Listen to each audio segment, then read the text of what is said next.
우리 사랑하는 성도 여러분, 오늘 저는 다시 한번 여러분들에게 우리 신앙생활에서 성경이 얼마나 중요한지 말씀드리려고 합니다. 우선 여러분들이 먼저 제목부터 이게 미리 마음속에 기억을 하길 바랍니다. 먼저 요약해서 말씀드리면 성경은 바로 우리 신앙생활의 객관적인 진리가 되기 때문에 귀중한 거예요. 두 번째로 성경은 바로 우리 생활의 지침이 되기 때문에 중요합니다. 세 번째로 성경 말씀은 바로 우리의 생명이 되기 때문에 중요합니다. 네 번째로 성경 말씀은 우리의 믿음과 또 축복의 기초가 되기 때문에 귀중합니다. 다섯 번째로 이 성경 말씀은 우리 지혜의 근본이 되기 때문에 중요합니다. 여섯 번째로 이 성경 말씀은 바로 우리 성도의 금이 되기 때문에, 칼이 되기 때문에 중요한 거예요. 여섯 가지 말씀드리는데 우리 마음속으로 한번 외워봅시다. 제일 첫 번째로 객관적인 진리가 되기 때문에, 설명은 나중에 드리도록 하겠습니다. 두 번째로 우리 생활의 지침이 되기 때문에, 세 번째로 우리의 생명이 되기 때문에, 네 번째로 우리의 믿음과 축복의 기초가 되기 때문에, 다섯 번째로 우리 지혜의 근본이 되기 때문에, 여섯 번째로 바로 성령의 금이 되기 때문에, 마음속에 다시 한번 각자 한번 외워보세요. 첫 번째 뭐랬죠? 첫째로 객관적인 진리가 되기 때문에, 두 번째로 우리 생활의 지침이 되기 때문에, 세 번째로 우리의 생명이 되기 때문에, 네 번째로 우리의 믿음과 축복의 기초가 되기 때문에, 다섯 번째로 지혜의 근본이 되기 때문에, 여섯 번째로 바로 성령의 금이 되기 때문에, 한 번만 더 마음속으로 외워보세요. 자, 우리 성경의 중요성을 여섯 가지로 말씀드렸는데, 첫 번째로 객관적인 진리가 되기 때문에, 두 번째로 우리 생활의 지침이 되기 때문에, 세 번째로 우리의 생명이 되기 때문에, 네 번째로 믿음과 축복의 기초가 되기 때문에, 다섯 번째로 지혜의 근본이 되기 때문에, 여섯 번째로 바로 성령의 금이 되기 때문에, 우리 말씀을 다 이렇게 들으면서 잘 외우셔야 돼요. 자, 우리 사랑, 우리 성도 여러분, 성경은 왜 우리에게 그토록 중요한 거? 바로 우리 신앙생활의 객관적인 진리가 되기 때문에 중요한 겁니다. 우리 기독교 신앙에서는 빠질 수 없는 두 가지가 있는데, 그 첫 번째는 객관적 진리요, 두 번째는 주관적 체험이라 이렇게 이야기합니다. 객관적 진리라고 하는 것은 바로 이 성경 말씀을 이야기합니다. 우리에게 만약에 어떤 객관적인 진리가 없다고 하면 우리는 무엇을 믿을 것인지, 어떻게 믿을 것인지, 어느 방향으로 우리가 가야 될 것인지 도무지 저희들은 알지를 못할 거예요. 반드시 객관적인 틀이 있을 때 우리 신앙이 있을 수가 있는 거죠. 근데 아무리 객관적인 진리가 있다 할지라도 내가 그것을 주관적으로 체험을 하지 못하면 그것은 하나의 탁상공론이요, 또 그것은 그림 속에 떡이 되고 마는 겁니다.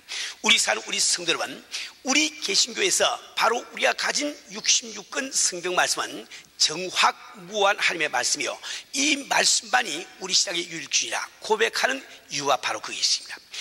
두 번째로 이 성경 말씀은 우리 생활의 지침이 되기 때문에 대단히 중요한 거예요. 우리는 세상을 살아가면서 어떤 일정한 행동 규범이 없으면 안 됩니다. 우리의 참 이 지침이 없으면 안 된다 말이에요. 무엇을 기준으로 우리는 해야 할 일과 하지 말아야 될 일을 우리가 결정할 것인지 그 기준이 없으면 안 됩니다. 기준이 없는 행동을 우리는 미친 행동이라고 이야기하고, 기준이 없는 사람을 미친 사람이라 우리가 이야기를 하게 되는 거예요. 우리 사는 우리 성도 여러분, 근데 우리가 생각하는, 내가 알고 있는 기준이 객관적인 기준이 될 수가 없습니다. 예를 들어서 우리는 생각할 때 어떤 사람의 말을 우리 긍정할 때 고개를 이렇게 하지요, 또 부정할 때는 이렇게 하지요. 이것은 다 어디 가나 다 공통이다 이렇게 생각이 쉽단 말이에요. 그것이 하나의 기준이 된다고 생각이 쉽습니다. 근데 불가리아에 가보면은 거기서는 yes 할 때는 이렇게 하시고 no 할 때는 이렇게 하는 거예요. 아주 혼란이 일어납니다. 그것까지 참 좋은데, 우리 딸이 이번에 스리랑카를 다녀와서 하는 이야기를 들어보니까 거기서는 yes를 갖다가 요렇게 한대요. 요렇게. 그래서 사람들을 탁 세워놓고 이야기를 하는데 전부 다 이제 우리처럼 아멘 향처럼 그 다음 다 이러고 있으니까 머리가 어집더래요. 이것이 아주 그 타의 나라마다 그 기준이 다르다 말입니다. 우린 지난번에 옛날에 우리 참 이 인도에 가 있던 선교사 김영자 선교사님 우리 교회 와서 간증하실 때 참 허탈하게 한 이야기를 지금도 기억을 하고 있습니다. 우리는 분명히 빨간불이 켜지면 안 가는 것을 기준으로 삼고 있는데, 인도에서는 차가 안 가는데 왜 교통방해가 안 건너가고 그냥 쓰이냐, 이렇게 본다는 거예요. 그러니까 그곳에서는 빨간불이지만은 차가 없을 때 안 건너가는 것이 악이 되어버리고 마는 것이요, 우리 사회에서는 빨간불에 차가 없대도 건너가면 악이 되고 만다 말이에요. 우리 사는 우리 성도 여러분, 우리가 세상을 살아가면서 우리 무엇을 기준으로 살아갈 수 있을까요? 그것은 바로 이 성경 말씀, 이 성경 말씀만이 우리의 유일한 길잡이요, 참 인류의 등불이 되는 겁니다. 그래서 시편 119편 105절 말씀에도 다음과 같은 기록이 있습니다. 주의 말씀은 내 발의 등이요 내 길의 빛이다. 우리가 교회를 다니면서 성경을 읽지 않고 성경을 알지 못하면 우리는 불을 켜지 않고 깜깜한 밤을 가는 삶과 똑같이 대단히 위험한 길을 가야 되는 거예요. 세 번째로, 이 성경 말씀은 그대로 우리의 생명이 됨을 이 성경 말씀하고 있습니다. 이때 생명이라고 하는 것은 바로 육신의 생명을 얘기하는 것이 아니에요. 하나님의 말씀이 없더라도 육신으로 태어나서 생명 유지가 할 수 있단 말이에요. 이 생명이라고 하는 것은 하나님과 더불어 살 수 있는 영생을 이야기를 하는 겁니다. 여러분들이 요한복음 1장 1절부터 3절 사이를 보시게 되면 그는 말씀에 관한 얘기가 다음과 같이 나와 있습니다. 태초에 말씀이 계시냐, 이 말씀이 하나님과 함께 계시니 이 말씀이 곧 하나님이시니라. 그가 태초에 하나님과 함께 계시고 만물이 그로 말미암아 지은 바 되었으니 지은 것이 하나도 그가 없이는 된 것입니다. 말씀에 관한 이야기를 하거든요. 그런데 사제에 넘어가 보면 그 안에 생명이 있으니 이 생명은 3대 빛이야. 그 안은 무엇 안을 이야기하고 말씀 안을 이야기해요. 그 하나님의 말씀 속에 생명이 있음을 성경은 말씀을 하고 있습니다. 우리 참 하나님께서 아담 이브에게 선악과를 따먹지 마라, 그 말씀을 주실 때 그 아담 이브는 그 말씀을 받지 않고 그것을 이렇게 부정함으로 말미암아 타락한 것을 우리는 잘 알고 있습니다. 오늘 이 시간도 마찬가지로 우리 성경 말씀은 예수를 믿으라고 말씀하고 있습니다. 그 말씀을 예스, 아멘 하고 받아들이면 바로 생명이 된 것이 되는 것이요, 나는 못 믿겠습니다 하면 하는 수 없이 지옥에 들 수밖에 없는 거죠. 우리 사는 우리 성도 여러분, 우리 이 성경 자체가 바로 우리의 생명이라는 것을 알아야 됩니다. 우리 성도들이 신앙생활을 할 때 정말 영적인 생활을 하기 위해서는, 영적인 생명을 유지하기 위해서는 반드시 이 말씀이라고 하는 양식을 우리가 먹지 않으면 안 됩니다. 그 다음에 이제 네 번째로 이 성경 말씀은 바로 우리 믿음과 축복의 기초가 된다고 말씀드렸죠. 우리 사는 우리 성도 여러분, 우리 오늘 잘 한번 생각해 봅시다. 우리가 믿음이 없다고 하면 우리 하나님과 더불어 교통을 못합니다. 믿음이 없으면 하나님의 축복과 능력을 우리가 받을 수가 없는 거예요. 그런데 믿음이라고 하는 것은 반드시 대상이 있는 법이에요. 무엇을 믿는단 말인고 그 대상이 있단 말이에요. 그렇죠? 그러니까 우리가 지금 예수를 믿을 때 참 우리가 믿습니다 할 때 그 믿음은 무엇을 대상으로 삼고 있냐 말이에요. 그것은 바로 기록된 하나님의 말씀을 대상으로 삼고 있는 거예요.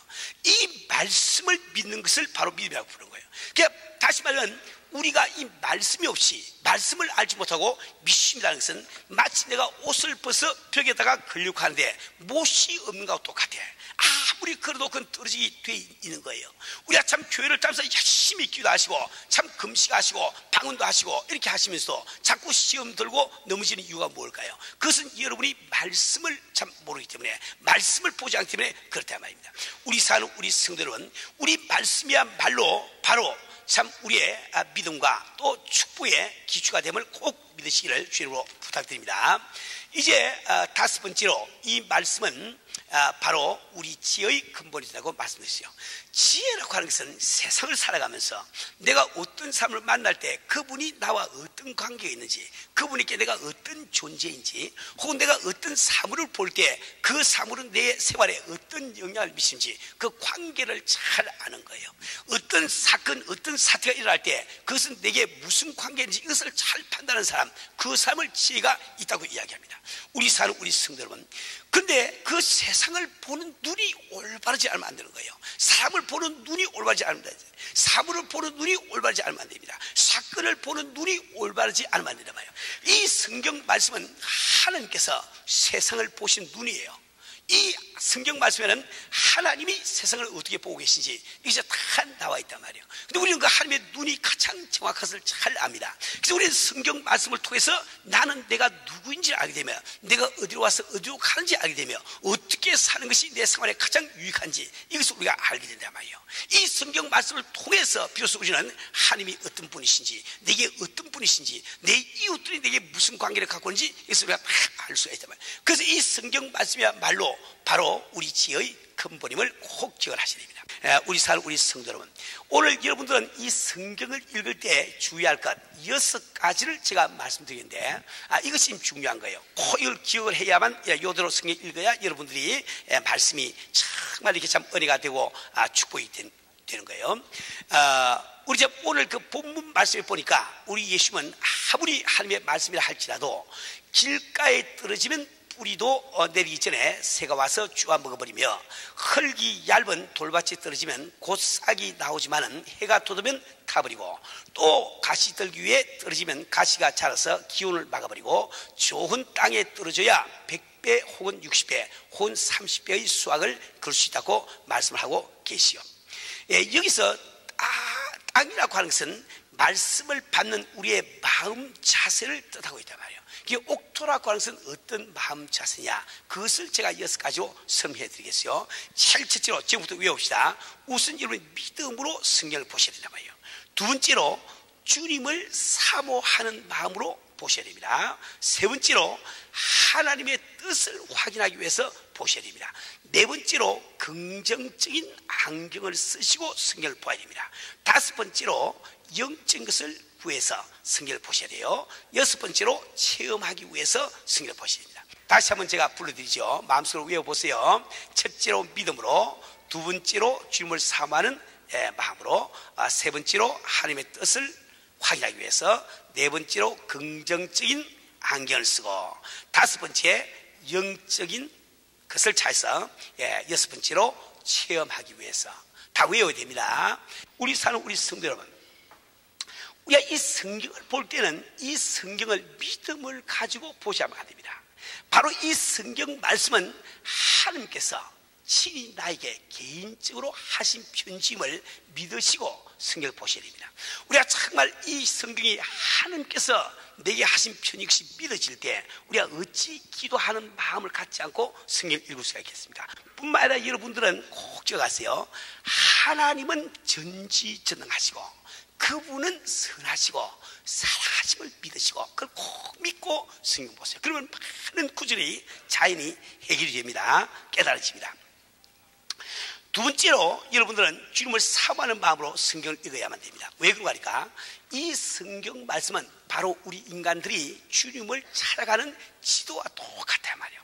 이 성경 전체는 바로 예수님에 대한 이야기를 하고 있습니다. 그래서 우리 예수님께서는 요한복음 5장 39절에서 다음과 같이 말씀하겠어요. 너희가 성경에서 영생을 얻는 줄 생각하고 성경을 상고하거니와 이 성경이 곧 내게 대하여 증가하는 것이로다. 또 우리 예수님께서는 엠마로 가는 그 제자들에게 말씀하시는 장면에서 누가복음 24장 27절에 다음과 같이 기록되어 있어요. 이에 모세와 및 모든 선지자의 글로 시작하여 모든 성경에 쓰신 바 자기에 관한 것을 자세히 설명하시라. 이 성경에 쓰는 모든 것이 바로 예수님에 관한 것임을 말씀해 주고 있다.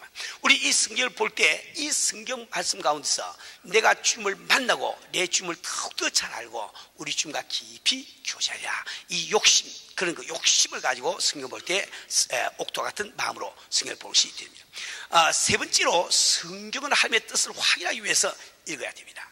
하나님의 뜻을 확인할 수 있어야, 이 말은 절대로 성경 읽을 때 내가 평소에 갖고 있던 생각의 옳은 것을 증명할 성경 구절이 어디 있나 그렇게 찾지 마세요. 그러면 성경을 잘 못 본 거예요. 이 성경은 하나님의 말씀으로서 하나님의 뜻을 확인하기 위해서 우리가 성경을 본다. 그래서 여러분 항상 이 성경을 볼 때 하나님의 뜻을 찾으면서 하나님의 뜻이 어디 있는가, 의도가 무엇인가, 이 말씀을 왜 하셨나, 왜 이런 사건이 기록되어 있나, 그런 그 안경을 쓰시고 성경을 보셔야 되는 거예요. 그런데 우리가 이 성경을 읽어 나갈 때 도무지 깨달아지지 않거나 불합리하게 보이는 성경 구절이나 혹은 또 사건들을 만나게 됩니다. 그때 여러분은 꼭 우리 기억하기를 이사야서 55장 8절 9절에 있는 말씀을 기억하기 바랍니다. 여호와의 여호와의 말씀에 내 생각은 너희 생각과 다르며 내 길은 너희의 길과 달라서 하늘이 땅보다 높음 같이 내 길은 너희의 길보다 높으며 내 생각은 너희 생각보다 높으리라.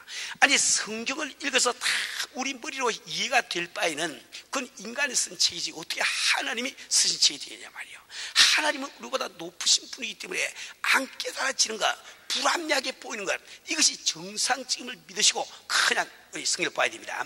근데 여러분들이 참 성경을 보실 때 깨달지 않을 때는 꼭 기도를 하세요. 제 경우도 처음에 참 은혜를 받고 난 다음에 이 성경 말씀이 하나님이 내게 하신 말씀이 깨달아지니까 저는 막 성경을 들고 막 그야말로 주야로 읽었습니다. 그 읽을 때 사흘에 한 번이 읽어지더라고요. 그게 읽으면서 깨달아지지 않는 부분 때문에 상당히 마음에 어려움을 많이 겪었다 말이에요. 한 번은 제가 밤에 성경을 읽는데 그때 어느 장면인지 잘 모르겠는데 여하튼 도무지 이게 이해가 안 되는 거예요. 이상하다, 하나님이 계신데 왜 이런 사건이 일어나는가?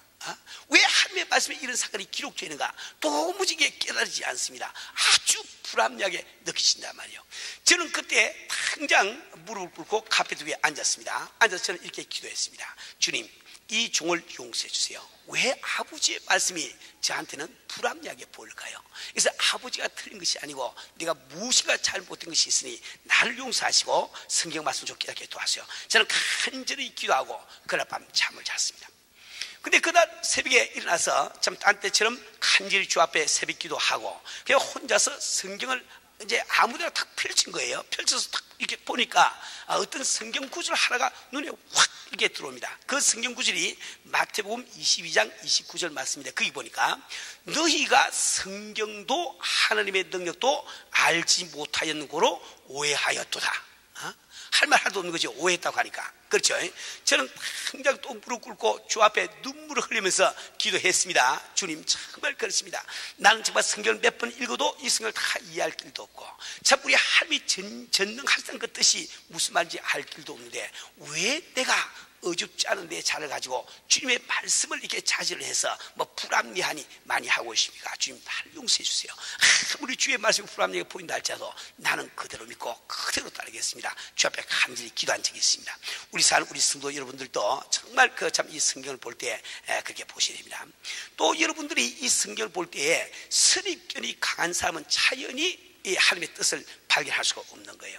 제가 우리 교회에서 옛날에 우리 교인들에게 그런 좀 우스갯소리를 갖다가 해드린 적이 있는데, 제가 고등학교 다닐 때 여하튼 남녀 학생들이 10몇 명이 모여가지고 한 방에서 파티를 하게 됐단 말이에요.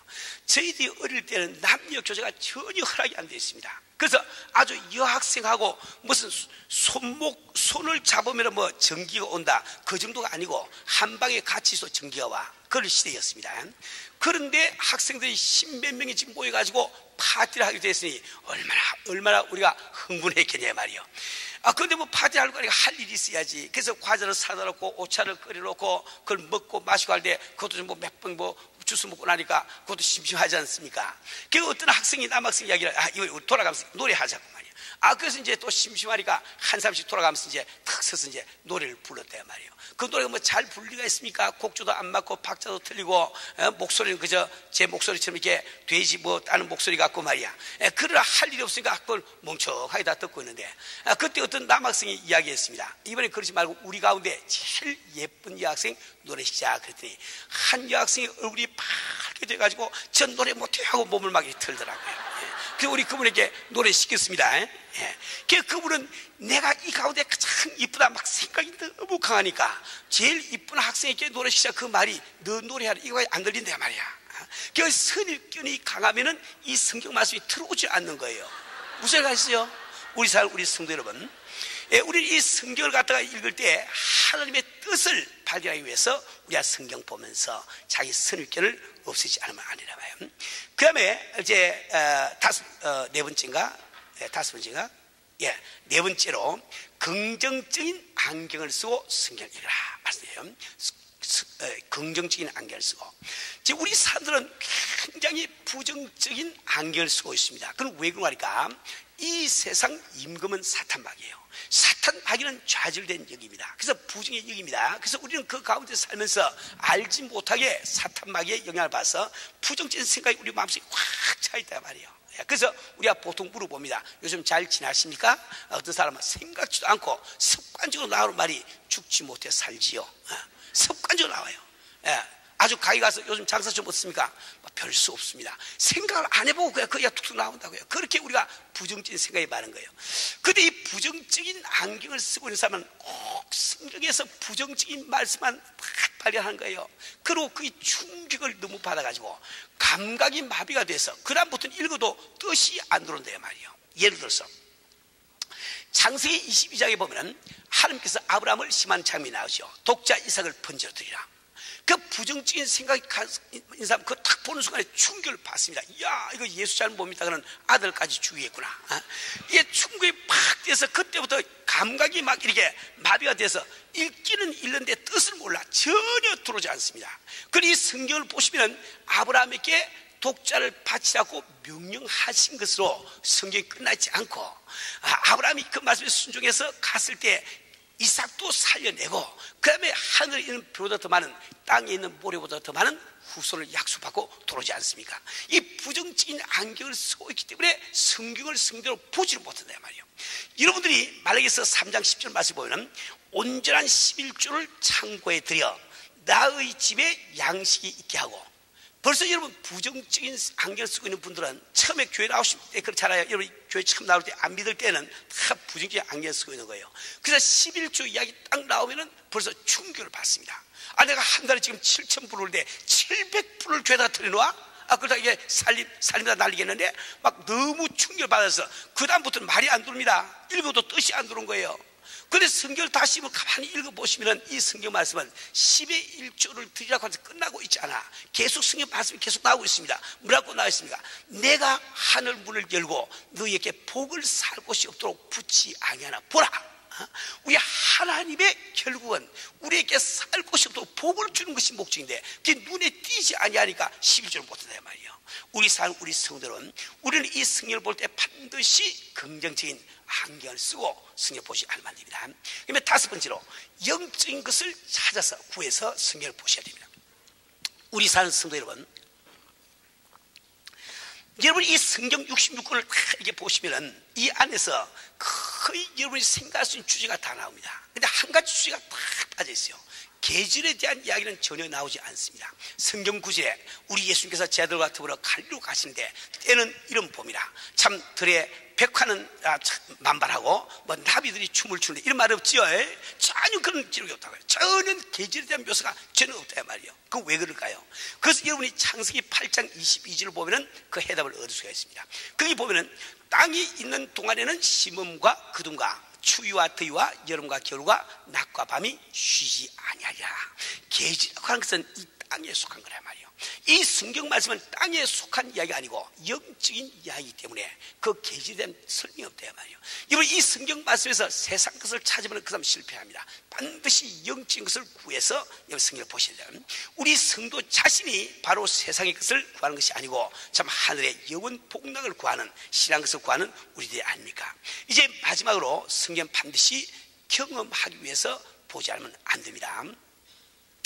하나님께서는 그분의 말씀을 우리에게 연구의 대상으로 혹은 지식의 대상으로 주신 것이 아닙니다.